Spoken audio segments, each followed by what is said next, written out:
اعوذ باللہ من الشیطان الرجیم بسم اللہ الرحمن الرحیم۔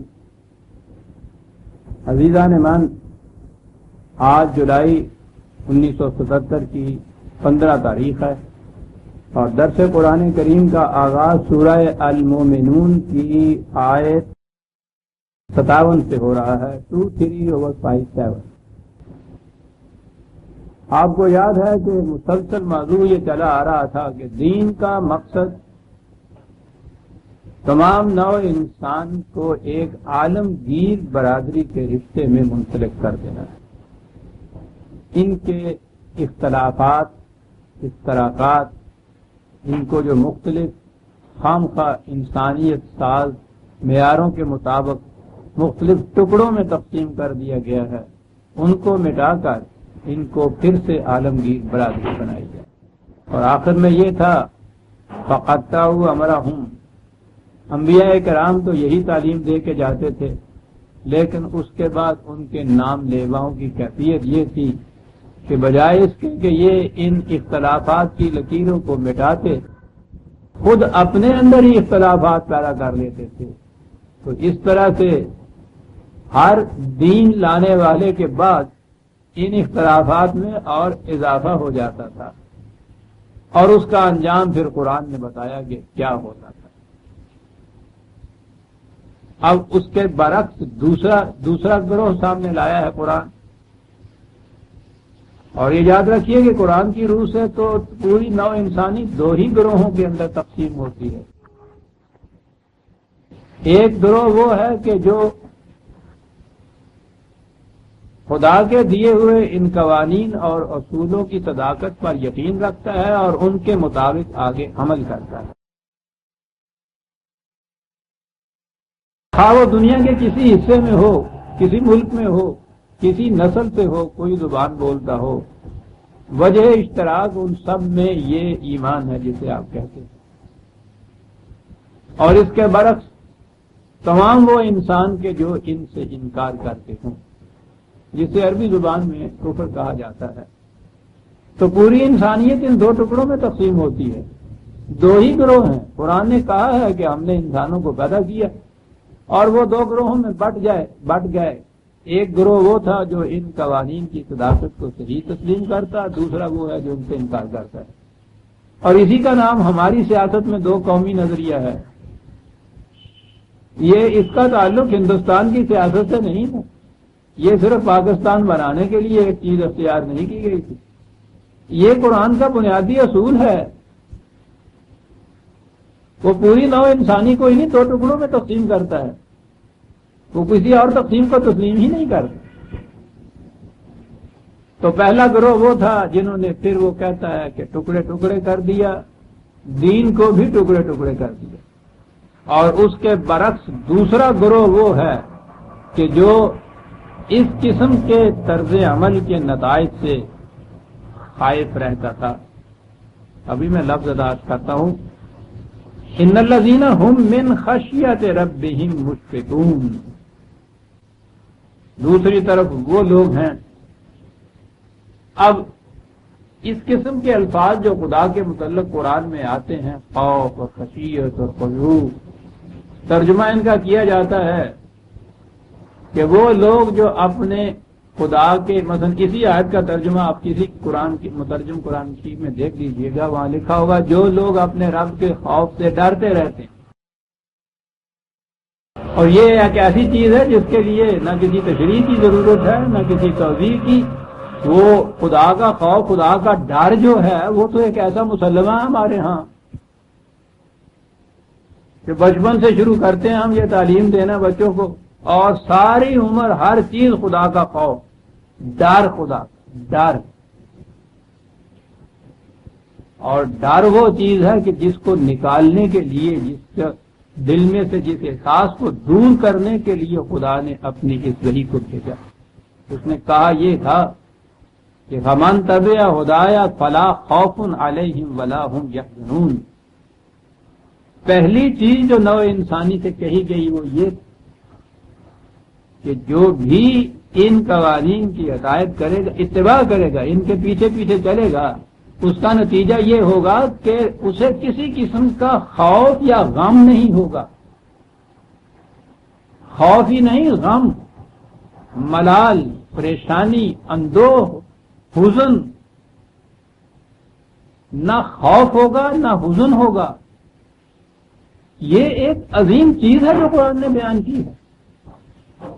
1400 سال پہلے جب ساری دنیا میں کسی مافوق الفطرت ہستی جو تھی، اسے آپ دیوتا کہہ لیجئے، اسے گاڈ کہہ لیجئے، اسے خدا کہہ لیجئے، اسے یزداں کہہ لیجئے، اس کا تصور ہی ڈر کا تھا. خوف، ڈر. اصل میں یہ ڈر کا جو تصور پیدا کیا، انسانیت کا اولی دور ویسا ہی تھا جیسا ایک فرد کا بچپن کا دور ہوتا ہے. بچپن میں بچہ ریزن کو ابھی نہیں سمجھ سکتا، اس کے ذہن میں ریزن نہیں آتا. اس سے آپ نے منوانا ہوتا ہے کچھ، تو آپ ڈر سے اس سے منواتے ہیں. ہاں پھر وہ کیتا بھائی نو پتہ لگ گیا تھے، تینوں پتا نہیں پھر وہ کی کرتے ہوں دسا نہیں میں نہیں آج سکول جانا، میں کام نہیں سی کیتا گیا مار کے ہے. ڈر وہ اس لیے کہ ابھی وہ ریزن نہیں سمجھنے کے قابل ہوتا. اگرچہ یہ چیز عام ہے ہمارے یہاں کہ ڈر سے کراتے ہیں، بڑی غلط چیز ہے یہ. اس دور میں بھی ڈر نہیں ڈالنا چاہیے بچے کے دل میں. اور یہاں تو ڈر کے لیے پوچھو نہیں، جیسے کہ وہ دیوی دیوتاؤں کے نام تھے، وہ کالی دیوی اور بھیرو دیوی اور اسی قسم کے. او پاؤ آ گیا، او نیکی آ گیا، او پاگ آ گیا. یعنی بچہ سہم جاتا ہے ان الفاظ. اور آج کی سائیکالوجی یہ بتاتی ہے کہ اس قدر سائیکولوجیکل کمپلیکسٹیز پیدا ہو جاتی ہیں ڈر کی وجہ سے، اس قدر نفسیاتی پیچیدگیاں پیدا ہو جاتی ہیں، اور ان کے نتیجے میں اس قدر اعصابی امراض پیدا ہو جاتے ہیں کہ جن بچوں کے دل میں بھی بچپن میں زیادہ سے زیادہ آپ ڈر ڈال دیتے ہیں، ڈر کا تصور ڈال دیتے ہیں، اور اس کے بعد پھر اگلی عمر میں جا کے دیکھیے ان کے اندر کس قدر نفسیاتی پیچیدگیاں پیدا ہو جاتی ہیں. اور یہ 90% جو آپ کے ہاں امراض ہوتے ہیں اور ان کا جو سائیکولوجیکل اب علاج کیا جاتا ہے، وہ ڈر کا جذبہ دل میں سے نکالتے ہیں. آج یہ چیز جو ہے سامنے آئی کہ ڈر ایک ایسی چیز ہے کہ جس کی وجہ سے انسانیت کے جوہر کچلے جاتے ہیں. میں نے عرض کیا کہ یہ اس دور کی بات ہے جو قرآن نے کہی جب دنیا میں انسانیت ابھی عہد طفولیت میں تھی، بچپن میں تھی، اس لیے ہر چیز ڈر سے کرائی جاتی. ابتدائی تصور جب انسانوں کو دیا گیا نا، انسانوں نے اپنے ذہن سے جو تصور دیا کسی مافوق الفطرت ہستی کا، اسے دیوی دیوتا کہہ لیجئے، اسے احمن و یزداں کہہ لیجئے، اسے کوئی نام اس کا رکھ لیجئے، غیر مری غیر محسوس ایک ہستی، اس کے متعلق ڈر پیدا کیا. یا تو غنیمت ہے نہیں آپ کے ہاں وہ مندر، کالی دیوی کے مندر. ہم سے پوچھیے، کوئی اتفاق سے دلی میں تو خیر دور ہوتا تھا وہ مندر، اور میرا تو پوچھو نہیں، میں نے تو ہر حرم اور دیر کے مندروں کی پوجا کی ہوئی ہے. وہ راستے میں شملے میں جو مین سڑک دفتروں کو جاتی تھی وہاں ہوتی تھی کالی باڑی. بنگالیوں کے ہاں کالی ماتا جو ہے وہ سب سے بڑی دیوی ہوتی ہے. بالکل عین سڑک کے اوپر ذرا بلندی پہ مندر تھا. مندر کے باہر انہوں نے وہ اپنی جو کالی دیوی یا کالی بہن جس کو کہتے ہیں، وہ اس کا مجسمہ بت اس کا مندر سے باہر رکھا ہوا ہوتا، بہت بڑا مجسمہ. ایک تو بالکل سیاہ اس کو پینٹ کیا ہوا ہوتا ہے، اس میں اس کے ہونٹ خون کے رنگ سے رنگے ہوئے، اتنی بڑی زبان باہر نکالی ہوئی، بالکل خونی، آنکھیں بھی سرخ خون کی سی ہوتی، 4 ہاتھ، اور ان کے ہاتھوں کے اندر وہ نیزہ اور وہ ایک پنجلی سی ہوتی ہے اور تلوار. یہ پورا ذبح اور کرنے کے اور مار دینے کے اوزار چاروں ہاتھوں میں، دو بھی نہیں چاروں ہاتھوں میں، اور گلے میں انسانوں کی کھوپڑیوں کی مالا ہوتی ہے۔ اب آپ سوچئے کہ جب اس قسم کے خداؤں کے مجسمے سامنے رکھے جائیں، اور یہ تو مرئی مجسمے تھے جو نظر آتے تھے، وہ جو اس کے متعلق وہ جو پھر ان کا ڈر تھا جو ڈالا جاتا تھا، ہر وہ شے جس سے ڈر آ جائے وہ دیوتا بنتا تھا۔ بادلوں کی گرج، بجلی کی کڑک، تند و تیز طغیانیاں دریاؤں کی، سانپ، یہ چھین، شیر، سب دیوتا تھے۔ آگ، ہر ڈرنے والی چیز۔ تو یہ جو ابتدائی دور تھا انسانیت کا، وہ ایسا ہی جیسے آپ بچے کے ہر کام ڈر سے کراتے ہیں، وہاں وہ ڈر جو تھا، ان کے پروہت جو تھے، انہوں نے ایک موہوم ہستی کریٹ کی ہوئی تھی ذہن سے۔ اور جب میں نے موہوم کہا ہے وہم، تو وہم تو ہوتا ہی ڈر ہے، خوش کن وہم ہوتا ہی نہیں۔ یہ وہم ہے جس کو معذور کہا قرآن نے، حزن کہا ہے، اندر ہی اندر، یعنی بعض بظاہر اس سے پوچھیے کہ کس چیز سے تو ڈر رہا ہے، پتہ نہیں ہوتا کس چیز سے وہ ڈر رہا ہے۔ وہ خود تسکین خاطر کر رہے ہیں، مگر دل ہے کہ ڈوبا جا رہا ہے۔ وہ کیوں ڈوبا جا رہا ہے پتہ نہیں۔ یہ وہ نفسیاتی پیچیدگی ہوتی ہے۔ یہ تھا تصور جو دیا گیا تھا خدا کا۔ میں نے عرض کیا ہے کہ قرآن نے اس دور میں آ کے یہ کہا کہ خدا کی ہدایت یا اس کا اتباع جو ہے اس کے قوانین کا، اس کا پہلا لازمی فطری نتیجہ ہے لا خوف علیہم ولا هم یحزنون۔ کوئی خوف اور حزن باقی نہیں رہتا، نہ خوف نہ حزن۔ خوف باہر کے ڈر کو کہتے ہیں، حزن وہ ہے کہ دل ہے کہ بیٹھا جا رہا ہے، قطعاً یہ بات نہیں ہو، قلب مطمئن نہ ملے گا، اس بیلنس پرسن۔ لیکن آپ دیکھیں گے کہ قرآن میں تو ہیں یہ الفاظ پر، پھر یہ کیا بات؟ قرآن ہی نے یہ بات بتا دی، جہاں یہ کہا کہ فمن تبع ہدایا فلا خوف علیہم ولا هم یحزنون، کہا کہ اب دور شروع ہو گیا ہے قانون کا، جو بھی اس قانون کی اتباع کرتا چلا جائے گا اسے کسی قسم کا خوف اور حزن نہیں ہوگا۔ یعنی اس قدر تصور قانون کی حکمرانی کا دیا قرآن نے۔ لا ابائڈنگ سٹیزن الفاظ آج بھی رہ گئے ہیں، یہ باقی کسی دور کی یادگاریں جیسے کھنڈرات ہوتے ہیں۔ تو کہا ہے نا کہ جتنے بھی لا ابائڈنگ سٹیزن ہوں گے ان کو کسی قسم کا خوف نہیں ہوگا۔ اگر واقعی قانون کے مطابق ہو نظام کہیں معاشرے کا تو ٹھیک ہے، لا ابائڈنگ جو ہے ان کو کسی قسم کا خوف نہیں کرنا چاہیے اگر قانون کی حکمرانی ہو تو۔ قرآن چاہتا یہ ہے کہ قانون کی حکمرانی ہو، قانون سمجھایا جائے ریزن کی بنیاد کی، دلیل اور برہان سے قانون سمجھایا جائے۔ قانون بھی وہ دھاندلی سے نہیں امپوز کرتا۔ لا اکراہ فی الدین، اس قانون کے تابع تم نہیں رہنا چاہتے، نہیں صحیح چلے جاؤ، ٹھیک ہے، رہتے ہو اگر اس مملکت کے دائرے میں تو یہاں یہ قانون ہوگا، قانون کا اتباع کرتے رہو گے تو لا خوف علیہم ولا هم یحزنون، تمہیں کسی قسم کا خوف اور حزن نہیں ہوگا۔ انسانیت نے یہاں سے بچپن سے طفولیت سے انسانیت آگے نکل گئی۔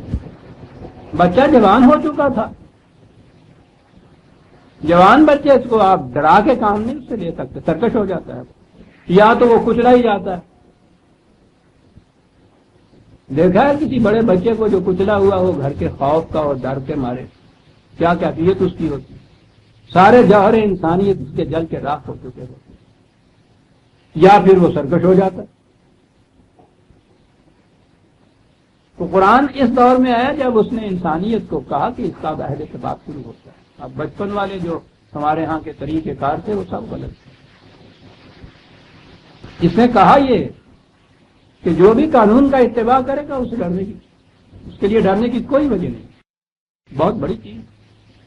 اب اگلی بات سے اس سے ثابت ہو گئی کہ جو قانون شکنی کرے گا اس کے عواقب سے، اس کے انجام سے اسے ڈرنا چاہیے. یہ خدا سے ڈرنا نہیں ہے. یہ تو جو اس کے قوانین ہیں، ان قوانین کے توڑنے سے، ان کی خلاف ورزی کرنے سے جو انسان کا اپنا نقصان ہوتا ہے یا اس کے جو عواقب ہوتے ہیں، ان کے احساس سے خود اپنے اندر جو کیفیت انسان کی پیدا ہوتی ہے کہ ہو اس کا تو انجام بڑا خراب ہوگا، یہ ہے جسے خوف کہا جاتا ہے. اور آپ حیران ہوں گے، میں تو کہتا ہوں نا کہ قرآن کو سمجھنا ہے کہ یہ محاورہ عرب جسے کہا گیا ہے جو میری لغات میں آپ کو ملے گا کہ عرب ان الفاظ کے معنی کیا لیتے تھے، وہاں سے پتہ چلتا ہے کہ قرآن نے انتخاب کیوں کیا اس چیز کا. خود لفظ خوف کے معنی عربی محاورہ کے مطابق کسی بات کے انجام کا علم ہونا ہے. خوف کے معنی علم ہے.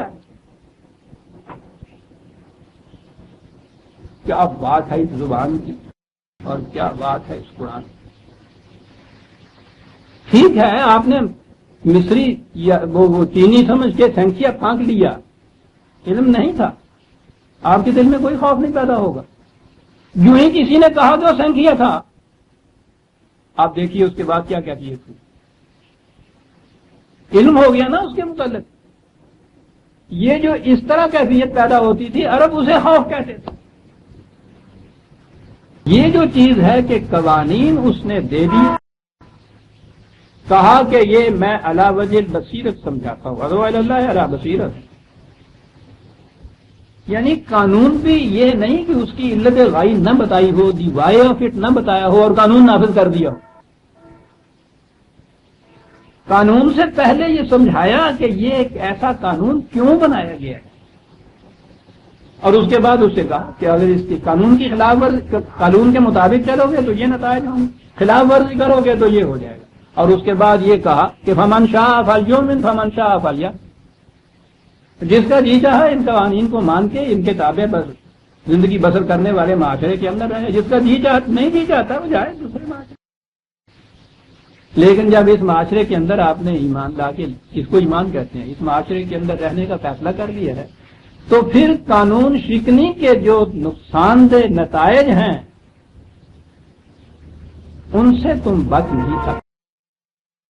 تو اگر کسی سے اس معاملے میں قانون کے خلاف کچھ ہو گیا ہے تو اس کا جو احساس ہے نا کہ اس سے بچ نہیں سکتے، یہ ہے جس کا نام آپ خوف رکھ لیجیے.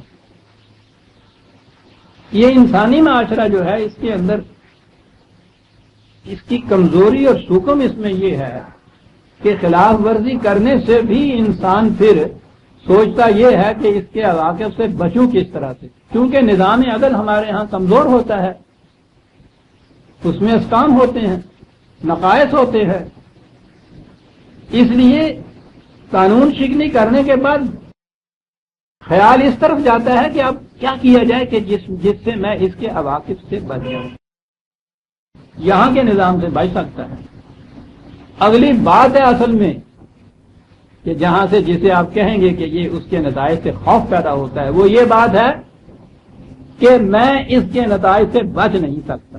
پولیس کے ہاتھوں سے بچ سکتا ہوں، عدالت کے ہاتھوں سے بچ سکتا ہوں، جیل سے بھی بھاگ سکتا ہوں، خدا کے قانون کی گرفت سے میں کہیں بھاگ نہیں سکتا.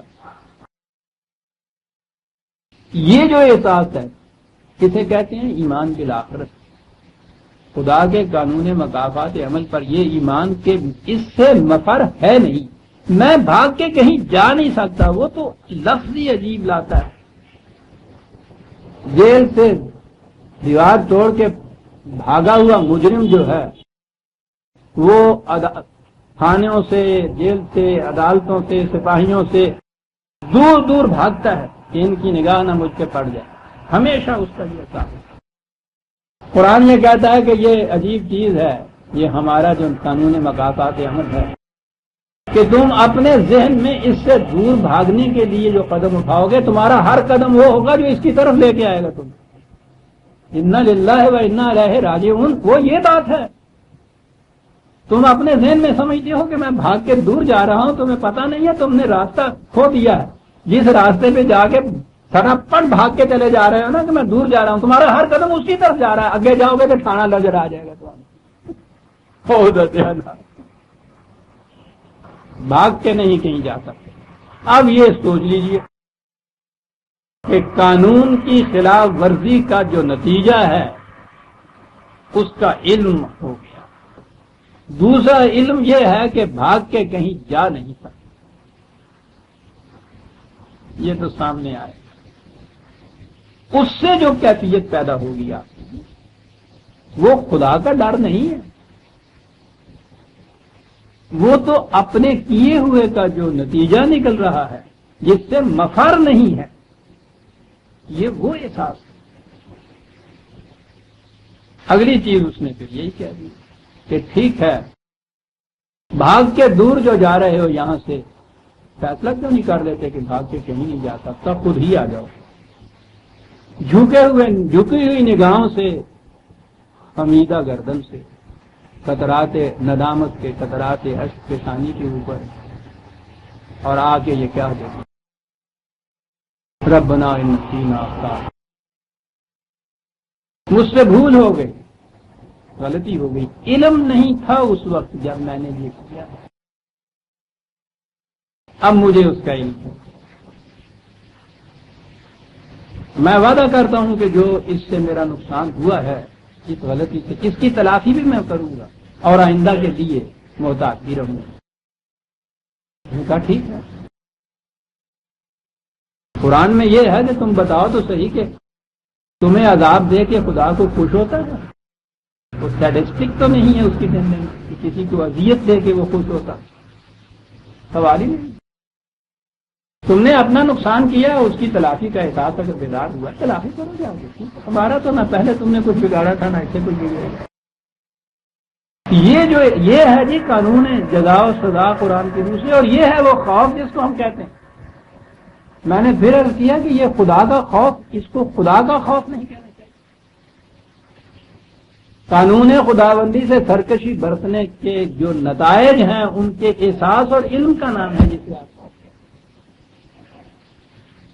اب جہاں بھی قرآن میں یہ چیزیں آئیں گی تو میں نے عرض کیا ہے نا کہ یہ تو ہمارے ہاں وہ ترجمہ ہمارے ہاں جب ہو جاتا ہے، ایک تو احساس ہی بچپن سے وہی ڈالا ہوا ہے، بھیرو ماتو باتا والا، خدا کا تصوری ذہن میں ڈر کے ساتھ ڈالا، اور پھر اس کے بعد آگے چلتے ہیں، فلاں حضرت صاحب ساری عمر سرا خدا کے خوف سے ڈر کے مارے روتے رہے تھے، ساری عمر رونے میں ہی گزر گئی، کم کی تھا ساری عمر ڈر۔ اب جتنا زیادہ کسی کے اندر وہ ڈر کہتے ہیں نا خدا کا ہے، اتنا ہی وہ خدا کا مقرب سمجھا جاتا ہے۔ جس سے آپ ڈرتے ہیں کبھی آپ اس کا قرب بھی حاصل کرتے ہیں، اتوں تو نڑتا ہے گا آدمی پہ، سامنے ہی نہ آگے کسی طرح نہ۔ وہ بچے کو جب ڈر ہوتا ہے کہ اسکول میں مار پڑ گیا، اس دن وہ اسکول ہی نہیں جانا چاہتا۔ یہاں کہتے ہیں جو سب سے زیادہ ڈرنے والا سب سے زیادہ مقرب ہوتا ہے، وہ تو لاگے نہیں آنا چاہتا۔ قرب تو انسان دوست کا چاہتا ہے، دشمن کا قرب چاہتا ہے، جس سے ڈرتا ہے اس کا قرب چاہتا ہے۔ کیا کہیں، کیا ہو گیا دیوانے۔ یہ میں نے متعدد بار یہ لکھا ہے کہ دین یا انسانیت یا زندگی سمجھ میں نہیں آ سکتی جب تک خدا کا صحیح تصور سمجھ میں نہ آئے۔ اور شخص کا میں خدا کو مانتا ہوں جناب، وہ مانتا ہوں ایک ایسا لفظ ہے یعنی جس کے معنی تو آپ کے ذہن میں کچھ نہیں، یعنی کیا مانتا ہوں، کیا مطلب مانتا ہوں والی بات نہیں۔ میں نے پہلے بھی بتایا تھا، قرآن خود یہ کہتا ہے جن کو یہ کفار پکارتا ہے، مشرک پکارتا ہے، ان کے متعلق کہتا ہے کہ ان سے بھی جب پوچھا جائے کہ یہ بادلوں سے بارش کون برساتا ہے تو کہیں گے خدا برساتا ہے۔ ان سے بھی پوچھا جائے کہ یہ کھیتیوں میں فصلیں کون پیدا کرتا ہے، کہیں گے خدا پیدا کرتا ہے۔ مشرکین اور کفار کا جواب قرآن دیتا ہے یہ، تو وہ خود اس کا اعتراف کرتا نا کہ یہ لوگ خدا کو مانتے ہیں۔ وہ ہمارا لفظ جو ماننا ہے تو مانتے ہیں نا وہ، اور اس کے باوجود وہ پھر یہ کہتا ہے کہ جب تمہیں خدا کی طرف بلایا جاتا ہے تو پھر تمہیں کیا موت پڑ جاتی ہے، آتے نہیں ہو؟ یعنی وہ تو مانتے تو ہیں، کس چیز کی طرف بلایا جاتا ہے؟ یہ تو کفار اور مشرکین تھے۔ اہل کتاب کے متعلق تو بہرحال قرآن مانتا ہے، وہ خود اس کے مدعی ہیں کہ وہ صرف خدا ہی کو نہیں مانتے تھے، خدا، وحی، رسالت، کتابیں، آخرت، ہر چیز کو مانتے تھے، اور قرآن ان کو بھی دعوت دیتا ہے ایمان لانے کی۔ اگر ماننا ہی اس شرط کو پورا کر دیتا ہے تو وہ تو اس شرط کو تم سے پہلے پورا کرتے تھے، رسول اللہ سے پہلے ماننے والے تھے وہ۔ رسول اللہ کو اس زمانے میں نبوت سے پیش کر ان کی کیفیت یہ نہیں تھی، پہلے کتاب میں بھی نہیں، وہ تو مانتے تھے۔ ان ماننے والوں سے کہا جاتا ہے کہ ایمان لاؤ، مان۔ کیا بات کہا کہ وَإِن تُؤْمِنُوا بِمِثْلِ مَا آمَنتُم بِهِ فَقَدْ فَإِنْ آمَنْتُمْ بِمِثْلِ مَا وَإِن تُؤْمِنُوا بِمِثْلِ مَا آمَنْتُم بِهِ، اگر یہ لوگ اس تصور کے مطابق ان چیزوں کو مانیں جو تصور ہم نے دیا ہے اور جس کے مطابق تم مانتے ہو، پھر اسے ایمان کہا جائے۔ اور آپ کو معلوم ہے کہ قرآن نے اہل کتاب سے ہی یہ نہیں کہا، یہود اور نصارہ سے یہ نہیں کہا، مشرکین عرب اور مجوسیوں اور سابعین سے یہ نہیں کہا، مسلمانوں سے بھی یہ کہا ہے، یا ایھا الذین آمنوا آمنوا باللہ۔ یہ کہنے والوں کہ ہم تو جی مانتے ہیں، ذرا مان کے ہم سے بھی یہ کہا جا رہا۔ میں کہہ یہ رہا تھا کہ جہاں قرآن کریم میں جہاں یہ الفاظ خوف کے، خشیت کے، خشوع کے آتے ہیں، ہمارے ہاں ترجمہ اس کا ڈر ہوتا ہے، خدا سے ڈرتے رہتے ہیں، خوف کھاتے رہتے ہیں۔ خدا کا تصور یہ ڈرنے والی ہے، عذاب اس کا جس طرح سے پوچھو نہ کیا کیا اس کی تفصیلیں پھر بیان کی جاتی ہیں۔ کہیں اگر اس کے ہاں کی کوئی رحمت بھی ہوتی ہے، بخشش بھی ہوتی ہے، تو شفاعت کے ذریعے سے ہوتی ہے، یعنی خدا نہیں خود کرتا، کوئی جا کے وہاں اس کو کہنے والا ہوتا کہ جان دے ذرا ٹھنڈا بھی ہو تھوڑا، یعنی وہ جا کے ان سے کہتے ہیں، ورنہ ہونا غصہ ٹھنڈا ہی نہیں۔ عزیزان ایمان جسے ایمان کہتے ہیں، قرآن جس کو پیش کرتا ہے، تصور کیا ہے، وہ کانسیپٹ کیا ہے، وہ خدا کا تصور کیا ہے، یہ تصورات بدلتا ہے قرآن آ کے ان چیزوں کے، ورنہ یہ سارے ایمان تو پہلے سے چلے آ رہے تھے۔ قرآن کہتا ہے دنیا کی ہر قوم میں، ہر ملک میں، ہر زمانے میں ہم نے اپنے طرف سے نبیوں کو بھیجا، پھر اسی قوم کی طرف پھر بار بار نبی بھیجنے کے کیا معنی تھے؟ کیا معنی تھے کہ رسول اللہ صلی اللہ علیہ وسلم آ کے یہود اور نصارہ سے کہتے ہیں کہ ایمان لاؤ؟ وہ یہی فَإِنْ آمَنُوا بِمِثْلِ مَا آمَنْتُمْ بِهِ فَقَدْ اهْتَدَوْا، ان تصورات کے مطابق ان چیزوں کو مانیں۔ اور یہ اب بات سمجھ میں آ گئی کہ وہ جب ہم سے بھی کہتا ہے کہ ایمان لاؤ، اس کے معنی یہ ہیں کہ اپنے ایمان کو ذرا اس پہ پرکھ لیا کرو کہ ان تصورات کے مطابق ہے وہ ایمان؟ کیا خدا کو تم ان تصورات کے مطابق مانتے ہو جو قرآن نے خدا کے متعلق دیے ہیں،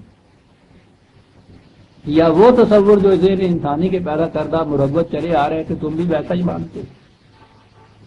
میں نے کہا یہ ہے کہ آیت شروع ہی اس سے ہوتی، ان الذین هم من خشیۃ ربهم مشفقون، اور کسی ترجمے میں آپ دیکھیں اس میں لکھا ہوا ہوگا کہ یہ وہ لوگ ہیں کہ جو خدا کے خوف سے ڈرتے رہتے ہیں، یعنی خوف سے ڈرتے رہتے ہیں۔ ایک تو یہی دیکھیے کہ زبان کیا ہوئی، ڈر اور خوف تو ایک ہی چیز ہوتی ہے۔ اب یہاں خشیت ہے نا، مشفقون آ گیا تو صاحب اب ان کے لیے کیا کریں؟ پہلے لفظ خوف کہہ دیا پھر ڈر کہہ دیا، خدا کے خوف سے ڈرتے رہتے ہیں، کوئی ڈر والا تصور۔ خشیت خدا بندی تو ہمارے یہاں بھی عام کیا چیز ہوتی، مشفقون کیا بات ہوتی ہے؟ قرآن کریم صحیح اعمال جو ہے ان کے نتائج کو وہ عام طور پہ کھیتی کی زراعت کی مثال دے کے سمجھاتا ہے۔ اچھا بیج ہو ایمان سے، پھر زراعت کے قانون کے مطابق اس بیج کو بویا جائے، پرورش کی جائے، مناسب پانی دیا جائے، حرارت ہو، ہوا ہو، احتیاط برتی جائے، تو پھر وہ ایک ایک دانے کے ساتھ ساتھ 100 دانے گے. مفلحون قرآن نے کہا ہے مومن کے لیے. پہلے ہی الف لام میم میں ہی آپ دیکھیں اولئک علی ھدی من ربہم واولئک ھم المفلحون. جن کی کھیتیاں پروان چڑھتی ہیں وہ مثال یہ دیتا ہے. اور یہ صحیح چیز ہے کہ جس دور میں ابھی یہ انڈسٹری وسٹری یا اس قسم کی اور چیزیں نہیں تھیں، یہ ایگریکلچر جو زراعت ہے اسی پہ دار و مدار ہے انسان کی زندگی کا. اب بھی یہی صورت ہے. یہ باقی چیزیں تو ویلتھ پروڈیوس کرتی ہیں. انسان کی زندگی زیست جن چیزوں پہ دار و مدار ہے وہ تو یہی زمین پیدا کرتی ہے. تو قرآن مثال ہمیشہ یہ دیتا ہے. پودے کے لیے ضروری ہے ہرا بھرا ہونے کے لیے اور اس کے پروان چڑھنے کے لیے اور ثمربار ہونے کے لیے مناسب پانی کی بڑی ضرورت ہے. اور اس کے ساتھ یہ بھی ہے کہ حرارت بھی کچھ زیادہ تیز نہ ہو جائے، لو بھی اس کو مار دیتی ہے. جن پودوں کو پورا پانی نہ ملے وہ سبز ہونے کی بجائے زرد ہو جاتے ہیں، اور جو پودے زرد ہو جاتے ہیں ظاہر ہے مرجھا جاتے ہیں. افسردہ مر جاتی ہے نا کھیتی جن کہتے ہیں مر جاتی ہے. وہ خشیت کے معنی ہوتے ہیں پورا پانی نہ ملنے سے پودوں کا زرد ہو جانا. من خشیت ربہ، ربوبیت ہے اس کی کہ جس سے یہ ساری نشو و نما پاتی ہے انسانیت کائنات. ربوبیت نشو و نما دینا ہے. نشو و نما دینے کے لیے ضروری چیز ہے کہ یہ کھیتیاں جو ہم بو رہے ہیں سر سبز ہوں صحیح پانی ملے. لیکن اگر کوئی اس ربوبیت سے محروم رہ جاتا ہے، اگر وہ اپنی کھیتی کو پانی نہیں دیتا یا نہیں آتا اور وہ زرد پڑ جاتی ہے تو ہمیں اور آپ کو تو اس کا احساس نہیں ہوتا کہ کیا ہوتا ہے. سانو تو اتنا ہی پتا ہے ڈیپو والا آج آٹا نہیں دینا. بس ڈیپو جو آٹا کتنے ہونا کس طرح ہونا سانو نہیں پتا. پوچھیے اس کسان سے کہ جس کی کھیتی جس کے پودے زرد پڑ رہے ہوں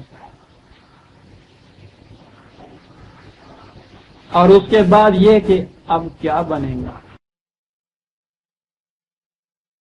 دیکھا آپ نے اس میں خوف جسے آپ کہتے ہیں وہ پہلو کہاں آ رہا ہے؟ کھیتیوں کا زرد پڑ جانا، پژمردہ ہو جانا. اس سے کہا کہ یہ چیز قانون خداوندی کی اتباع نہ کرنے کا نتیجہ ہوتی ہے. ورنہ وہ تو رب ہے، اس کی ربوبیت کے خزانے تو عام ہیں.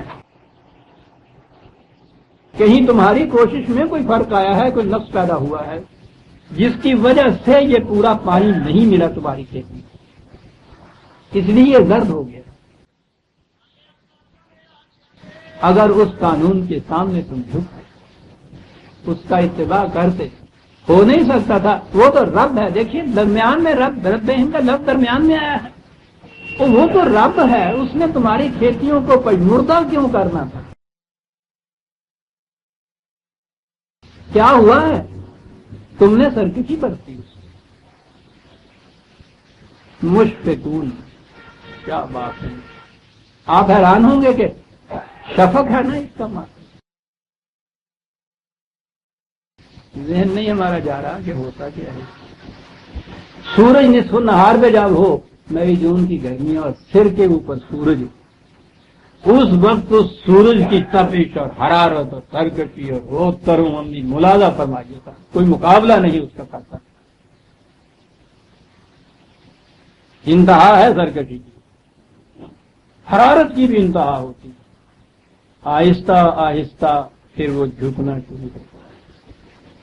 اور انتہا ہوتی ہے شفق کے زمانے میں جب وہ غروب ہو رہا ہوتا ہے. غروب ہونے کے زمانے میں وہ اس کی تندی اور تیزی ساری مان پڑ جاتی، رنگ بھی زرد ہو جاتا ہے، جھکا ہوا بھی اتنا ہوتا ہے. یہ جو اس طرح سے جھکاؤ پیدا کر ہوتا ہے انسان کے اندر، اس کو عرب شفق سے تعبیر کرتے تھے. مشفقون وہ لوگ ہوتے تھے جو اپنی تندی اور تیزی کو چھوڑ کے جھکاؤ پیدا کرتے. پہلی آیت آئی کہ آؤ بتائیں ہم کون ہیں جن کی کھیتیاں پروان کرتی ہیں، وہ تو قانون کے مطابق ہیں۔ کبھی ایسا بھی ہو جاتا ہے کہ کہیں کوئی نقص رہ جاتا ہے، اور نقص وہ رہ جاتا ہے حرارت زیادہ ہو گئی، تندی زیادہ ہے، سرکشی زیادہ ہے، تکبر زیادہ تمہارے اندر، رونق پیدا ہو گئی، اس پرواہ نہیں اس کے قانون کی نتیجہ کیا ہوا؟ کھیتی کی طرف نگاہ ڈالی تو وہ زرد ہو رہی ہے، پتے خشک ہو رہے ہیں، مرجھا رہی ہے۔ اس احساس سے کہ کیا ہوگا فوراً قانون کی طرف نگاہ گئی اور اس کے سامنے یوں جھکے جیسے یہ اس قدر سرکش سورج غروب ہوتے وقت جھکتا ہے۔ ان الذین هم من خشیت ربهم مشفقون، ڈر کا پہلو نہیں ہے۔ اس جھکاؤ کے بعد کیا کیفیت ان کی پھر پیدا ہوئی؟ والذین هم بآیات ربهم یؤمنون، انہوں نے دیکھا کہ وہ قانون خدا رب خدا کے قانون ربوبیت سے کہیں سرکشی برتی، کہیں انکار ہو گیا، کہیں اس کی خلاف ورزی ہو گئی، فوراً وہ سامنے لاتے ہیں کہ قانون کیا تھا اس معاملے کا، یہ تھا قانون۔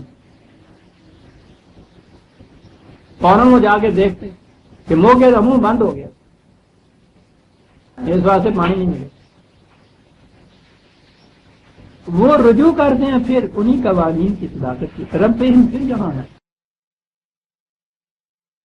یہ وہ لوگ ہوتے ہیں والذین هم بربهم لا یشرکون، پھر کیفیت بڑی چیز جو قرآن نے بتائی ہے ہمیشہ وہ یہ چیز ہے کہ ایک ہی کا قانون رکھو اپنے ساتھ،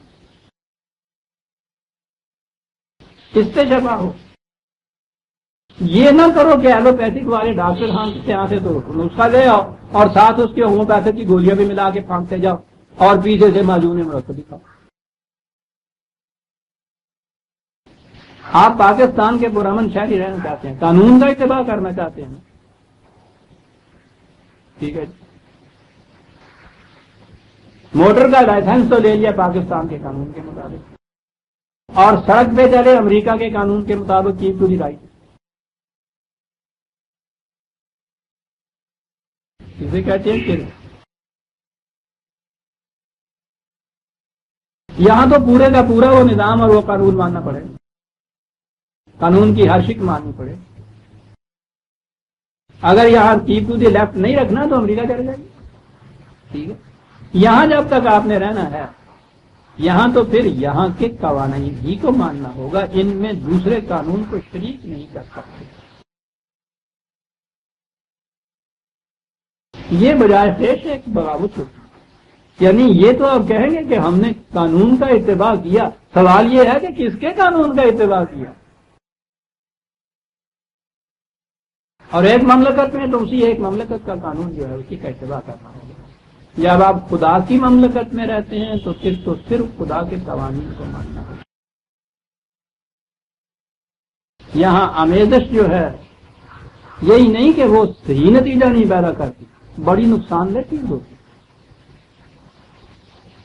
کسی عدالت میں آپ جا کے کہہ دیجئے کہ صاحب میں نے یہ بات جو تھی میں نے تو یہ امریکہ کے قانون کے مطابق کی تھی، یہاں کا قانون میں نہیں مانتا، میں امریکہ کے قانون کے مطابق چلتا ہوں، یہ بھی بغاوت ہے۔ شرک کسے کہتے ہیں؟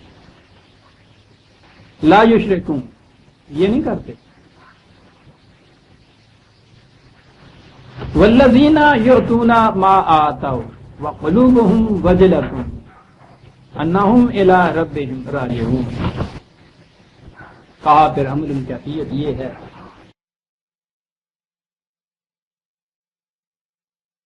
یہ جو قرآن کا نظام ہے پوجا کرتے ہیں نہیں کہ وہ نظام معیشت کیا اور اس میں لمبی چوڑی باتوں کا سوال ہی نہیں ہے۔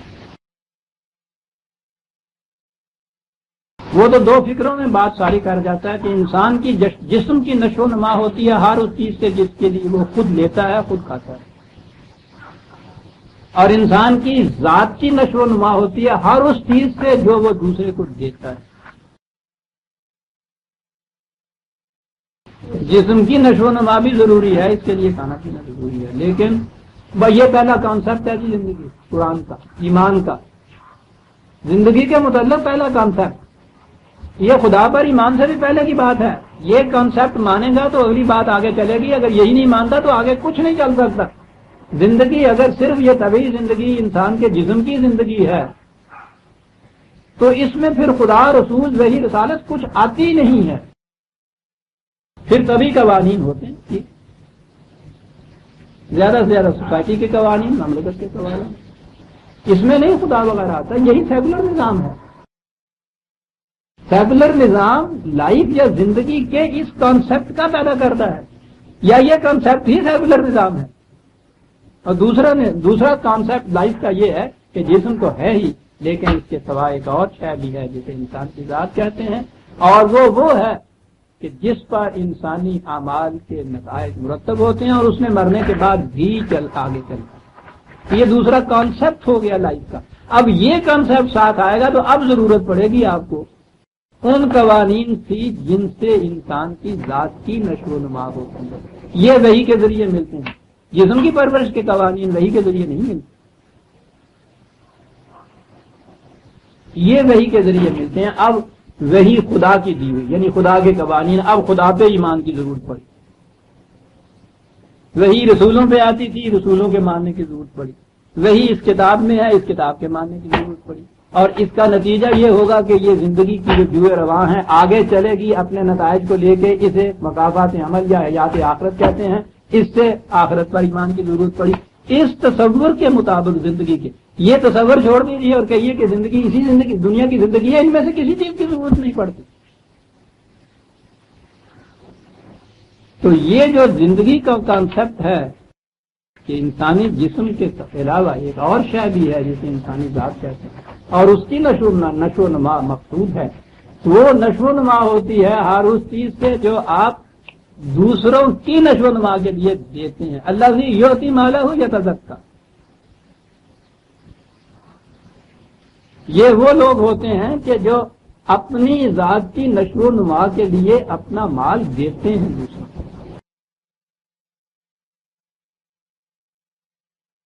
کیا کیا تصور میں بتاؤں کہاں سے کہاں چلے گئے. یہی زکوٰۃ کا لفظ یا تزکا یہاں سے ہی تو ہے، نشو و نما سے ہی تو ہے. قرآن کریم نے یہ لفظ زکوٰۃ، یہ جو ہے نا ہمارے یہاں کے سال بھر اتنا پیسہ جمع ہو جائے، اس کے اوپر اتنا نصاب ہے، اتنا نکال کے دے دیجئے، یہ آپ کے یہاں کی فقہ کی زکوٰۃ ہے. قرآن میں زکوٰۃ کے معنی ہی ایسا معنی نشو و نما، اور وہ اسلامی مملکت کا فریضہ قرار دیتا ہے. ہمارے ہاں تو کہتے ہیں نا کہ زکوٰۃ کو اسلامی بنا لو، یعنی انفرادی طور پر بانٹنے کی بجائے حکومت وصول کرے، لوگوں سے وصول کرے. قرآن کہتا ہے کہ حکومت یا مملکت کا فریضہ ایتائے زکوٰۃ ہے کہ وہ زکوٰۃ دے. کوئی اس آیت کو نہیں لیتا. کتاب تو یہ لکھا ہوا ہے کہ وہ حکومت زکوٰۃ دے. معنی اس کی کیا ہوئی؟ بڑی بلند کی اسلامی مملکت. دنیا کی مملکتیں حکومتیں اس لیے وجود میں آتی ہیں کہ لیتا چلے جائے، لیتے چلے. یہ مملکت اس لیے وجود میں آتی ہے کہ سامان نشو و نما دیتے چلے جائیں، دیتے چلے جائیں.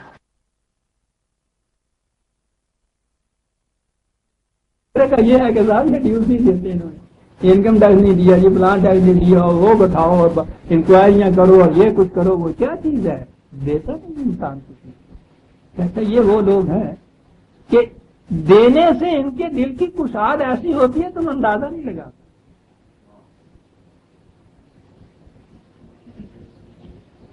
کیوں یہ سب کچھ ہوتا ہے؟ یہ کہ انہم الی ربہم راجعون، ان کا ہر قدم اس کی طرف اٹھ رہا ہوتا ہے.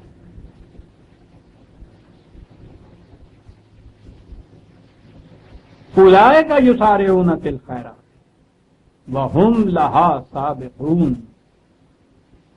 کہا کہ یہ ایک دوسرے سے بڑھ جانے کا جذبہ انسانوں کے اندر ہے، منافست جسے کہتے ہیں. ٹھیک ہے، ہونا چاہیے، لیکن وہ کہتا ہے کہ ایک تو وہ میدان وہ ہے جس میں الہاکم التکاثر حتی زرتم المقابر. ایک مکان بنا لیا ہے تو اس کے بعد یہ ہے کہ اچھا اس نے ایک اور مکان بنایا، میں 2 اور مکان بنا، 4 کوٹیاں. اتنا بینک بیلنس ہے اتنا اور اس میں ہو جائے گا، ایک موٹر آئی ہے تو اور آ جائے گی، دیکھتا ہے کہ اس نے وہ ماڈل منگایا ہے اس سے بھی لیٹسٹ جو ہے وہ آ جائے تکا، ایک دوسرے سے بڑھنے کا چکر۔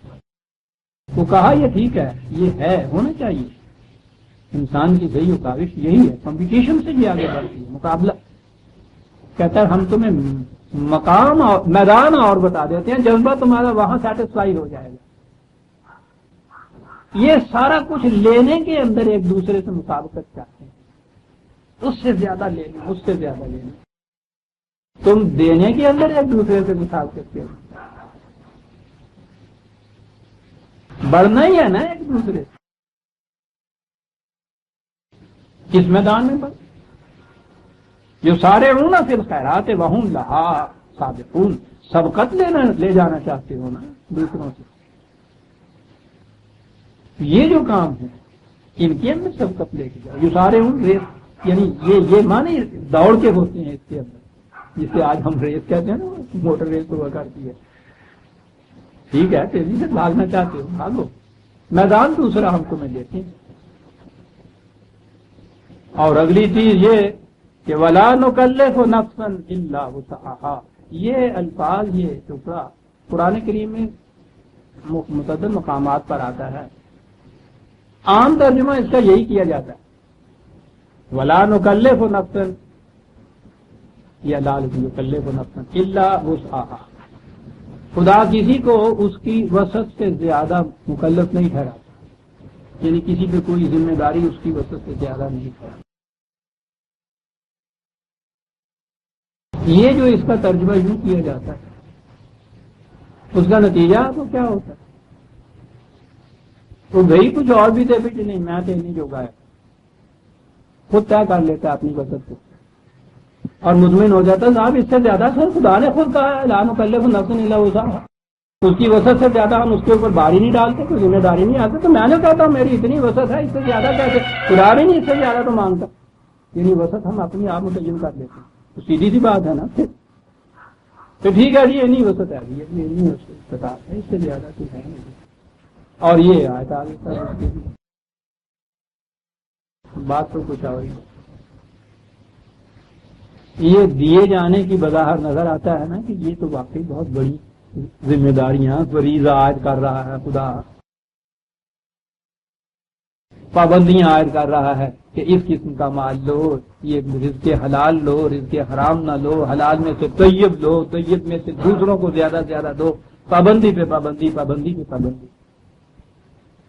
کہا یہ وہ لوگ ہیں کہ جن پر یہ پابندیاں گراں نہیں گزرتی،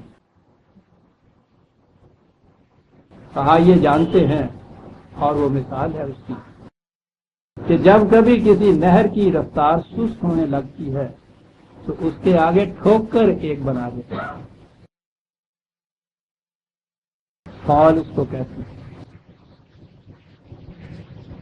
جس زمانے میں نہر ذرا خشک ہو اور وہ بنا رہے ہوں وہ پتھر آ کے، تو آپ میں سب یہ کہیں گے کہ شاید یہ تو نہر بند کر لگے، نہر کے آگے بند بنا دینا۔ قرآن کہتا ہے کہ جن پابندیوں کو تم سمجھتے ہو کہ یہ نہر میں بند لگا دیا، یہ تو تمہاری روانی میں تیزی پیدا کرنے کے لیے ہم لگاتے ہیں۔ لا نکلف نفسا الا وسعها، جو پابندی بھی کسی کے اوپر عائد کی جاتی ہے وہ اس لیے ہوتی ہے کہ اس کی رفتار میں وسعت پیدا ہو جائے۔ جو سارے ہونا کہا تھا نا، ریس ہے نا، بھاگ رہے ہو نا خیرات کے کاموں میں، نیک اچھے کاموں کے اندر ایک دوسرے کے سامنے، اس میں یہ ٹھیک ہے تھا، کہیں کہیں آپ دیکھتے ہیں کہ کوئی پابندی بھی ہے، ٹھوکر بھی ہوتا ہے نا، اسے پابندی نہ سمجھو، یہ تو رفتار میں تیزی پیدا کرنے کے لیے ایک نہر تھا، ٹھوکر لگائی جائے۔ اب جتنے احکامات خدا بندی ہوئے یا پابندیاں یا فرائض یا واجبات جس کو آپ کہتے ہیں، جب ان کے متعلق یہ تصور ہوا کہ یہ چیز تو میری رفتار کو تیز کرنے کے لیے ہے، نہ کہ میرے راستے میں رکاوٹ ڈالنے کے لیے، تو آپ دیکھیے تھے کہ تیزی سے آپ جاتے ہیں اس کی طرف، اور کیسے فنکارانہ انداز سے پھین جاتے ہیں اس کو آپ، کہ رفتار میں تیزی ہو جاتی ہے۔ لا نکلف نفسا الا وسعها، وہ جانتا ہے کہ یہ پابندیاں میری وسعتوں میں اور زیادہ تیزی پیدا کرنے کے لیے اور کہا کہ یہ باتیں یہ نہیں ہیں، وہ یہ بھی جانتے ہیں۔ ہاں میں نے یہی عرض کہا کہ لا نکلف نفسا، یعنی جب بھی آپ نکلف آپ دیکھیے تکلیف ہمارے ہاں اس سے یہ لفظ نکالا ہوا ہے۔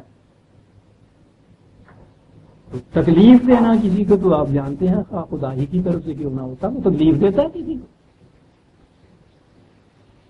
لیکن ہمارے ہاں یہ تصور اگر نہ ہو، خدا کا ڈر اور خوف ہو اور اس کے مارے آپ یہ کچھ کر رہے ہوں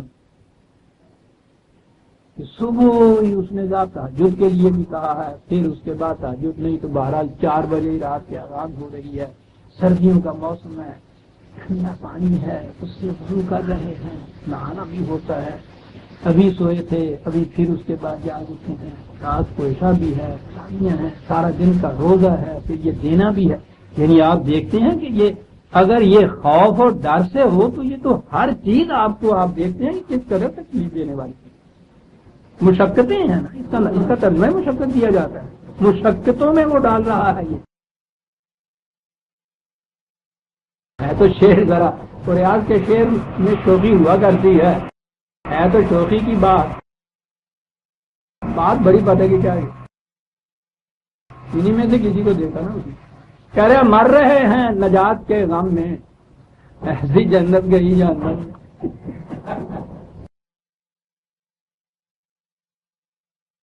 ان کو مشقت سمجھنا اور مشقت سمجھ کے یہ کچھ کرنا اور ڈر کے مارے یہ کچھ کرنا، وہ ٹھیک کہا اس نے، ایسی جنت گئی جنت۔ کہا کہ یہ جو کچھ ہم نے کہا ہے کہ اس سے کھیتیاں برباد کرتی ہیں، اس سے وسعتیں زیادہ ہوتی ہیں تمہارے اختیارات کی۔ پھر آپ کو پتا ہے لفظ خیرات جو ہے آپ کے یہاں تو خیرات کے معنی تو ہم پتہ ہی ہے، سب سے زیادہ ذلیل کرنے والی چیز خیر خیرات۔ اور آپ کو پتا ہے کہ عربی زبان کی روح سے یہ خیرات جس کی جمع خیرات بھی آئی ہے، خیر اور اختیار کا تو ایک ہی مادہ ہے، وسعہا، ہر وہ عمل جس سے تمہارے اختیارات میں وسعت پیدا ہو اسے نیکی کہتے ہیں۔ ہم نے نیکی ترجمہ کیا اور اپنے ذہن میں ہی پھر سمجھ لیا کہ نیک کام کیا ہے۔ آپ نے اپنے ذہن میں سمجھ لیا، ہندو نے اپنے ذہن میں سمجھ لیا، سویرے بٹے ویلے اٹھتے، اب تو یہاں ہندو ہوتا نہیں، ہم نے وہ دیکھے تھے نا ان کے ہاں جو پون کرنے والے، آٹا لیا ہوا ہے چلے جا رہے ہیں، اکاڑے والا پون ہوتا ہے نا، وہ چیوٹے نکل آتے ہیں، اس میں برسات میں زیادہ نکلتے ہیں تو بہت زیادہ ہوتے ہیں، تو وہ چٹکی آٹے کی تو انہوں نے پاؤں سے پاؤں چڑیاں کے چوگے واسطے وہ لٹکا کے سچے تھوڑے جہ چوگا رکھ دیں گے۔ پانی پلانے کی بیلیں گھوڑوں کی ہے تو یہاں آپ نے ابھی تک اس کے زمانے کی دیکھی ہوگی، اگر کیا وہ کھنڈرات ہو گئے، بندیاں نو پانی نہیں لبتا تو ہو گیا نا، کتنا لبے گا جو لبدا ہے جو لبدا ہے پھر وہ پوچھو نا، جہاں قطرے کو ترسایا گیا ہوں وہیں ڈوبا ہوا پایا گیا۔ گائے بھینسوں کے لیے اتنے اتنے بڑے ڈلے نمک کے وہ رکھ لیتے تھے اپنا، یہ صبح سارا پن کا کام کر کے نا رات کا بہ جاتے، اور پھر جو آتا تھا اس کے خون کا آخری قطرہ تک نچوڑ لیتے تھے۔ ایک کاروباری گل ہوئی نا جی، ان کی گل تو سویرے ہو گئی نا ساری۔ نیکی جب آپ کہیں گے تو ان کا نیکی کا تصور یہ ہوتا، سوال نیکی نہیں، یہ تو الفاظ ہی ہے، وہاں تو نیکی کے لیے لفظ خیر آیا ہوا ہے، اور خیر کے معنی یہ ہے کہ جہاں تمہارے اختیارات میں وسعتیں پیدا، لا نکلف نفس الا وسعہا کے معنی آپ سمجھ میں آئے جب خیرات کا لفظ پہلے آیا ہے۔ کہا یہ چیزیں جو ہم کہہ رہے ہیں اب یوں ہی نا تم نے سمجھ لینا کہ خیر یہ کچھ ایسا ڈر کے مارے کرا رہے ہیں بات والی، بالکل نہیں۔ ولدینا کتاب ینطق بالحق، ہم نے تو تمہارا اکاؤنٹ کھول رکھا، ینطق بالحق، اور اس کی کوئی انٹری غلط نہیں ہوتی، وہم لا یظلمون، کسی پہ کوئی کمی نہیں کسی میں کی جائے گی، ظلم کے معنی کمی بھی ہوتا ہے، زیادتی کمی، کسی کے حق میں کمی کر دینا اسے ہم کہتے ہیں نا بڑی زیادتی ہوئی اس کے اوپر، عجیب لفظ ہے ان کے یہاں کا۔ میں نے جیسے بتایا ہوا ہے کہ ظلم کے معنی ہوتا ہے جس شے کو جہاں اور جیسے ہونا چاہیے وہ وہاں نہ ہو اور ویسے نہ ہو، وہ ظلم ہوتا ہے۔ کوئی نااہل ہو کسی پوسٹ کے اوپر آپ لگا دیں، یہ بھی ظلم ہے، اہل کو وہاں نہ لگائیں کسی دوسری جگہ لگا دیں، وہ بھی ظلم ہے۔ عجیب لفظ تھے ان کے ہاں کے لیے۔ وَلَدَيْنَا كِتَابٌ يَنطِقُ بِالْحَقِّ، ہمارے پاس رجسٹر ہے۔ آپ کے پاس رجسٹر ہے؟ وہ شوخی کے انداز میں یہ کہتا ہے کہ پکڑے جاتے ہیں فرشتوں کے لکھے پر ناحق۔ آدمی کوئی ہمارا دم تحریر بھی تھا؟ یعنی وہ جڑے لکھن والے نے انہوں نے دیکھتے بھی نہیں آگے، آپ کوئی لکھ لینے آپ تیرے کو انہوں نے پیش کر دیتا، آپ ہی بھر جرم لا دیتی، اس کے بعد آپ ہی جی کوئی ساڑا بندہ بھی سی اس ویلے لگ گیا۔ وَلَدَيْنَا كِتَابٌ يَنطِقُ بِالْحَقِّ، نے کہا ہے کہ اس کی ضرورت نہیں تھی، تھوڑے کسی بندے دے اوتھے نال لاگے ہونے کی ضرورت نہیں تھی۔ جی یہ کتاب ہے یہ نہیں ہے کہ یہ بینک والے مینیجر نے اپنے ہاں کہیں بند کر کے رکھا ہوا ہے، تمہارے اکاؤنٹ کا رجسٹر تمہیں پتہ ہی نہ چلے کہ اس میں یہ کیا ہے۔ اکاؤنٹ کا رجسٹر 17/13 وَكُلَّ إِنسَانٍ أَلْزَمْنَاهُ طَائِرَهُ فِي عُنُقِهِ، ہر انسان کی گردن میں لٹک رہی ہے یہ دستاویز، اس کا اعمالنامہ۔ یہ پہلے اس سے ذرا پہلے زمانے میں وہ دستاویز ہوتی تھی، اس کو وہ یوں لپیٹ لیتے تھے، وہ لپیٹ کے وہ تو ہمارے ہاں وہ ٹین کی بنائی ہوتی تھی، اس میں بھی محفوظ رکھنے کے لیے ڈال دیتے تھے، یوں نہیں رکھتے تھے، لپٹی ہوئی ہوتی۔ ہر انسان کا اس کا اعمال نامہ اس کی گردن میں لپٹا ہوا۔ اب جسے آپ کہتے ہیں حساب کتاب کا دن، قیامت کا دن، کہتا اس دن بات اتنی ہوگی وَنُخْرِجُ لَهُ يَوْمَ الْقِيَامَةِ كِتَابًا يَلْقَاهُ مَنشُورًا، صرف اتنا ہی ہوگا کہ یہاں وہ لپٹی ہوئی ہے وہاں کھول دی جائے، بس۔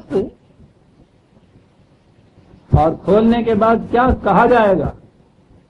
کہا یہ جائے گا کہ یہ کھل گئی، کوئی دوسرے آدمی کی ضرورت نہیں ہے۔ اقرا کتابک، آپ ہی پڑھ، آپ ہی پڑھ اپنا عمل، اقرا کتاب۔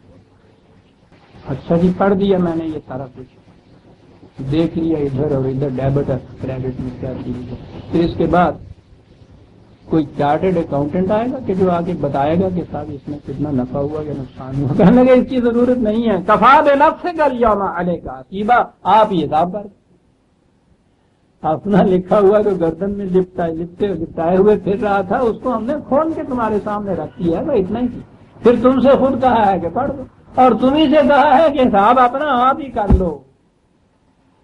وَلَدَيْنَا كِتَابٌ يَنطِقُ بِالْحَقِّ، یہ ہے وہ رجسٹر حساب کا جسے ہم نے کہا ہے کہ وہ ہمیشہ سچی بات کہتا ہے، غلط بات نہیں کہتا، اور کسی سے کوئی زیادتی اس حساب میں نہیں ہوتی۔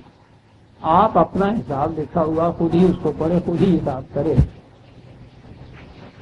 بل قلوبہم فی غمرۃ من ھذا ولہم اعمال من دون ذلک ہم لہا عاملون، کہا بات تو ایسی نہیں جو سمجھ میں نہ آئے،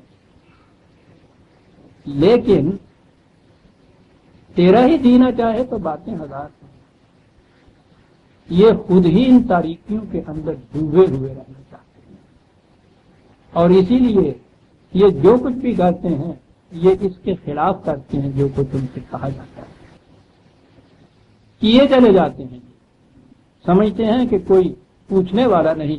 بڑی عجیب آیت آ رہی ہے عزیز عالمان، سمجھتے ہیں پوچھنے والا کوئی نہیں۔ حتی اذا اخذنا مترفیہم بالعذاب، آپ کو یاد ہے کہ انبیاء سابقہ میں ملا الذین آیا تھا، لفظ ملا میں نے کہا قرآن گرفت بھی کرتی ہے وہ جن کے برتن بھرے ہوئے ہوتے ہیں گھروں میں، یہ مترف کا لفظ بھی اس نے قرآن میں استعمال کیا ہے ان کے لیے، دوسروں کی کمائی پر عیش کی زندگی بسر کرنے کا، یہ ہوتا ہے اقرار۔ کہتا ہے جب قوم پہ عذاب تباہی آتی ہے قوم کی تو پہلے سب سے پہلے یہ جو مترفین تھے نا ان کو پکڑا جاتا ہے، اذا ہم یجأرون، اور کیفیت ان کی یہ ہوتی ہے بڑے بزدل ہوتے ہیں، رزق جب ان کی ہوتی ہے تو چیخنے چلانے لگ جاتے ہیں، رونے پیٹنے لگ جاتے ہیں سر۔ لا تجاروا اليوم انکم منا لا تنصرون، آج اس گڑ گڑانے اور رونے اور چیخنے چلانے سے کچھ نہیں ہوتا۔ اس سے بہت پہلے تمہیں کہتے رہے کہ یہ جو کچھ کر رہے ہو اس کے متعلق سوچو کہ تمہیں کہاں لے جا رہا ہے، تم نے سرکشی کرتے چلے۔ اب جو وہ نتائج برآمد ہونے کا وقت آ گیا ہے، اس وقت تمہارے لیے کون کچھ کر سکتا ہے؟ اب تو ہم بھی کوئی تمہاری مدد نہیں کرتے۔ یہ جو ہے نا کہ پھر اس وقت چیخنے چلانے لگ جاتے ہیں۔ قرآن نے بڑے محاکاتی انداز میں اس چیز کو بیان کیا ہے۔ دوسری طرف 21/11 یہ ریفرنس ساری 17/13 یہ جو میں نے اعمال نامہ کے متعلق ڈرامائی انداز ہوتا ہے قرآن کا، محاکاتی انداز ہوتا ہے، ایک منظر سامنے لاتا ہے۔ وَكَمْ قَصَمْنَا مِنْ قَرْيَةٍ كَانَتْ ظَالِمَةً وَأَنشَأْنَا بَعْدَهَا قَوْمًا آخَرِينَ، آؤ تمہیں بتائیں یہ بستیاں جن کے کھنڈرات کی ٹھیکریوں کے اوپر ان کی داستانیں لکھی ہوئی ہیں، کیسے تباہ ہوئی۔ کہا کیفیت ان کی یہ تھی کہ یہ اپنے ان خلاف قانون خداوندی کاموں کے اندر پڑھتے چلے جاتے۔ ہم کہتے تھے انہیں، انبیاء بھیجتے تھے ان کی طرف، قانون کو بتانے والے ان کی طرف آتے تھے، بتاتے تھے کہ اس کا نتیجہ یہ کچھ ہوگا، احساس تک نہیں ہوا۔ کہا کہ یہ نہیں ہے کہ اس دوران میں ہمارا قانون مکافات غافل بیٹھا ہوا تھا، وہ کچھ نہیں کر رہا تھا، یہ بات نہیں ہے، وہ نتائج مرتب کیے چلا جا رہا تھا۔ اور وہ جو سلو پوائزننگ والی بات جسے کہتے ہیں نا کہ محسوس ہی نہیں ہوتا۔ ڈاکٹر صاحب کے یہاں بھی جا کے کہیے کہ ڈاکٹر صاحب رات اچھا بھلا سویا تھا، صبح اٹھا ہے تو یہ سارے ساتھ یہاں اتنا سخت درد بتا رہا ہے، معلوم نہیں کیا ہوا، رات میں کچھ ہو گیا، اچھا بھلا تھا کل تک ٹھیک ہے، وہ اسے بتاتے ہیں کہ یہ رات میں کچھ نہیں ہو گیا، یہ تو برس دن پہلے کی بات ہے کہ جب اس کو کینسر کا اٹیک ہوا تھا، پہلے کیوں نا تم لوگ آ گئے اس کے لیے؟ مجھے کچھ محسوس ہی نہیں کیا۔ محسوس کرتا ہے جب وہ آخری وقت آنے لگتا ہے نا، تو اس وقت پھر جب وہ درد اٹھتا ہے تو اس سے احساس ہوتا ہے۔ قرآن دیکھیے کیا کہتا ہے کہ یہ سب کچھ کر رہے تھے اور ذہن میں یہ تھا کہ نہیں کوئی خرابی کی بات نہیں۔ فلما احسوا بأسنا، وہ تباہی جو تھی جب ان کو اس کا احساس ہوا کہ ارے آ رہی ہے، احساس ہوا آ رہی ہے، معلوم ہوا کہ باہر سپاہی بھی پھر رہے، مخبر میں انہیں بتایا کہ تمہارے ورن گرفتاری جاری ہو چکے ہیں، احساس ہوا اس چیز کا۔ اذا ہم منہا یرکضون، تو اس وقت بھاگ اٹھے۔ پہلا ری ایکشن یہ ہوتا ہے بھاگ اٹھے، اس سے بچ جائیں گے، بھاگ اٹھے۔ کہا وہ بھاگے جا رہے تھے تو سمجھ رہے تھے کہ کوئی پیچھا کرنے والا نہیں، کیا بات ہے، لا ترکضوا، وہ بھاگے جا رہے تھے تو پیچھے سے ہمارے قانون مکافات کے سپاہیوں نے آواز دی کہ کھڑے ہو جاؤ، مت بھاگ، ورجعوا، کھڑے ہی نہیں ہو جاؤ، لوٹو پیچھے، آؤ واپس۔ دیکھیے عزیزان من کیا انداز ہے محاکاتی، واپس آؤ، الی ما اترفتم فیہ، آؤ واپس، وہ سارا کچھ جو لوگوں کی محنت کی کمائی کا استحصال کر کے تم نے اپنے لیے الگ رکھا، آؤ اس کی طرف، دیکھو ان چیزوں کو، وَمَسَاكِنُكُمْ، اور بڑے بڑے محلات جو تعمیر کر دیے تھے اس دوران میں، آؤ ان کی طرف، چلو واپس، کاہے کے لیے، لَعَلَّكُمْ تُسْأَلُونَ، تاکہ تم سے کچھ پوچھا جائے، یہ کہاں سے دولت کی، کیسے حاصل کی، کیسے بن گیا یہ اتنے ہی دنوں کے اندر یہ ماربل کا اتنا بڑا،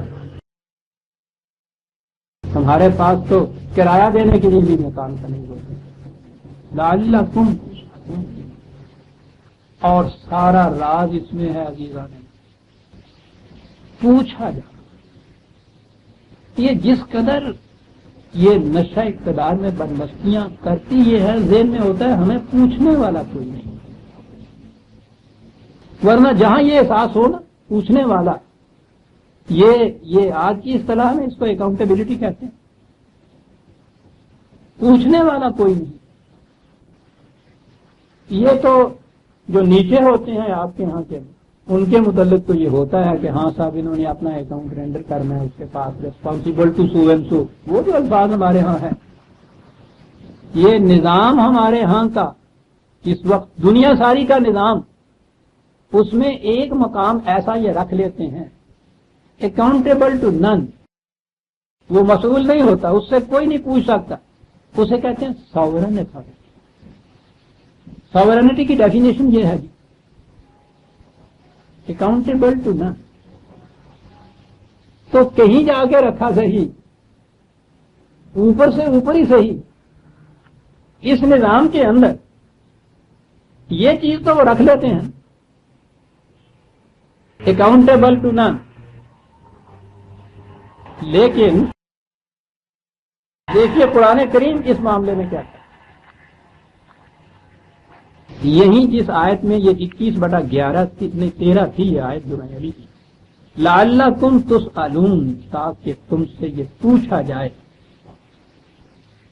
عزیزان من، یہ جو نظام اسلامی آپ کہتے ہیں، اسلامی مملکت کا نظام جسے کہتے ہیں، اور اس کے لیے کہتے ہیں کہ پتہ نہیں کتنی کتابیں لکھنی پڑیں گی، اور اتنی کتابیں لکھی گئی سب.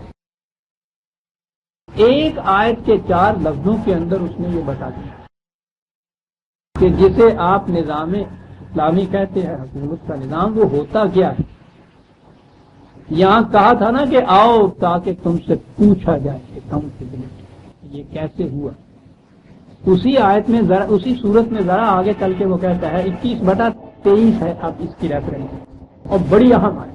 کہا کہ یاد رکھو نظام لا یسأل عما یفعل وهم یسألون. دنیا میں کوئی انسان ایسا نہیں ہے، کوئی نظام ایسا نہیں ہے کہ جو ابو ہو جائے اکاؤنٹیبلٹی کے. صرف خدا کی ذات ہے کہ جسے پوچھا نہیں جاتا. نظام خدا بندی، اسلامی مملکت، اسلامی حکومت، 4 لفظوں میں بات سارے ہوئی. کسی نظام میں بھی اگر کہیں جا کے اگر آپ رک کے یہ کہہ دیں کہ یہ سورن ہو گئی، کہ اسے کوئی نہیں پوچھ سکتا کہ جو یہ فیصلے کرتا ہے، جو یہ قانون بناتا ہے، جو یہ حکم دیتا ہے، اس سے نہیں پوچھا جاتا. یہ چیز جو ہے یہ غیر اسلامی ہو گئی، خلاف اسلام ہوگی. لا یسأل عما یفعل وهم یسألون. انسانوں میں کوئی ایسا نہیں ہو سکتا، وہ کہتا ہے کہ جو اکاؤنٹیبل ہو.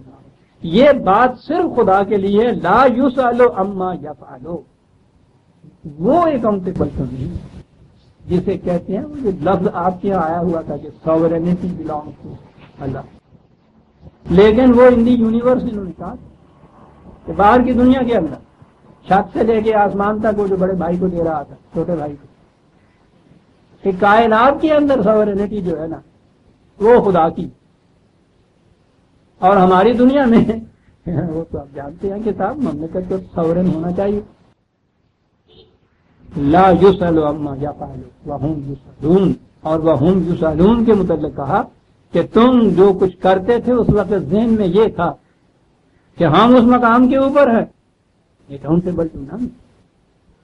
ٹھیک ہے تم نے قانون بھی ایسا بنا دیا تھا، تو خود قانون بنا لینے سے تو ایسی بات نہیں ہوگی.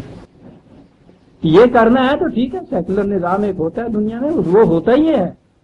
یعنی سیکولر نظام کے معنی یہ ہے کہ کوئی ایسا مقام ہوتا ہے کہ جو اکاؤنٹیبل ٹو نن ہوتا ہے، فائنل اتھارٹی. یہاں یہ بات ہوتی نہیں. یہاں فائنل اتھارٹی ہے یا وہ اتھارٹی کہ جو آگے اکاؤنٹیبل نہیں ہے، وہ صرف خدا ہے. اور پھر یہ نہیں ہے کہ یہ محض ایک ذہنی یا اعتقادی بات ہے کہ ہاں صاحب ہم نے یہ کہہ دیا کہ وہ خدا ہے، مان لیا ہم نے کہ خدا ہے بس، اور اس کے بعد ساورن اسٹیٹ ہمارے ہاں کی ساورنٹی خدا میں ریسٹ کرتی ہے، وہ ہم نے مان لیا نہیں. ومن لم یحکم بما انزل اللہ فاولئک هم الکافرون. ہماری ساورنٹی جو ہے وہ وہ جو ہم نے تم کو قانون دیا ہے، آئین دیا ہے، جس کو اب کتاب اللہ کہا جاتا ہے، یہ ہے ہمارا وہ آئین جس کے بنانے میں ہم کسی کے اکاؤنٹیبل نہیں. اب جو اس کے مطابق حکومت قائم نہیں کرتا، اولئک هم الکافرون، ان کو کافر کہتے ہیں. سیکولر اسٹیٹ جہاں کوئی انسان بھی ایسے مقام پہ رکھ کے جائے کہ وہ اکاؤنٹیبل ٹو نن رہے. اور اکاؤنٹیبلٹی جو اللہ کی طرف ہے وہ ذہنی اور اعتقادی نہیں ہے، وہ عملاً ہے، اس کتاب کے مطابق پوچھا جا سکتا ہے۔ اور یہی چیز تھی کہ جنہوں نے واقعی یہ قائم کی یہ نظام، وہ بھی ایک ایک فکرے میں بات بتا دیتے۔ پوچھا گیا حضرت عمر رضی اللہ تعالیٰ عنہ سے کہ صاحب یہ جسے آپ خلافت استخلاف یا خلافت کہتے ہیں، حکومت کہتے ہیں، نظام اسلامی کہتے ہیں، خدا کی حکومت کہتے ہیں، اسلام کہتے ہیں، یہ کیا ہے؟ میں تو اتنا ہی سمجھتا ہوں کہ یہ خدا کے ہاں جا کے اس کا جواب دینا ہے کہ کہاں سے لیا تھا اور کہاں دیا تھا۔ میں تو اتنا ہی سمجھتا ہوں، اس سے زیادہ سمجھنے کی ضرورت کیا ہے؟ جو اتنا سمجھتا ہے وہ سب کچھ سمجھتا ہے۔ میں تو اتنا ہی سمجھتا ہوں کہ دنیاوی حکومت میں اور اس حکومت میں فرق اتنا ہی ہے کہ یہاں صاحب اقتدار کو اس کے ہاں جا کے یہ بتانا پڑے کہاں سے لیا تھا اور کہاں دیا۔ کہا کہ آؤ تم سے پوچھیں کہ تم نے یہ سب فما زالت تلک دعواہم، ہاں قالوا یا ویلنا انا کنا ظالمین، اس وقت اقرار کریں گے کہ ہاں صاحب جاتی ہوئی ہم سے، حملی ہوئی ہم سے، واقعی ہم نے یہ کچھ کہا۔ فما زالت تلک دعواہم حتی جعلناہم حصیدا خامدین، وہ یہ پکارتے چلے جائیں گے، اس پر پکارتے چلے جائیں گے، کچھ فائدہ نہیں ہوگا اس وقت اس پکار کا، تاہم کہ وہ قوم واقعی ان چیزوں سے واقعی ہی خوف ہے۔ یہ انجام جو ہیں دو لفظ ہیں، تاہم کہ اس قوم کی کیفیت یہ ہوتی ہے کہ وہ کٹی ہوئی کھیتی کی طرح، بجھے ہوئے شعلے کی طرح ہو جاتی ہے۔ حسیدن، دو لفظ ہیں۔ آئے اس کسان کی محنت کہ وہ فصل پکنے سے پہلے ہی کو کاٹ کے لے، آئے وہ شعلہ کہ جو راکھ بن کے بجھ جائے اور ہوا اس کو اڑائے، کہتا ہے پھر وہ قوم اس طرح سے ہو۔ خدا حضور کو بھی یہ خواب بننا کیا۔ ہم سورہ المومنون کی آیت 65 تک آگے دیکھ عزیزان من، 66 سے ہم آئندہ لیں گے۔ ربنا تقبل منا انک انت السمیع العلیم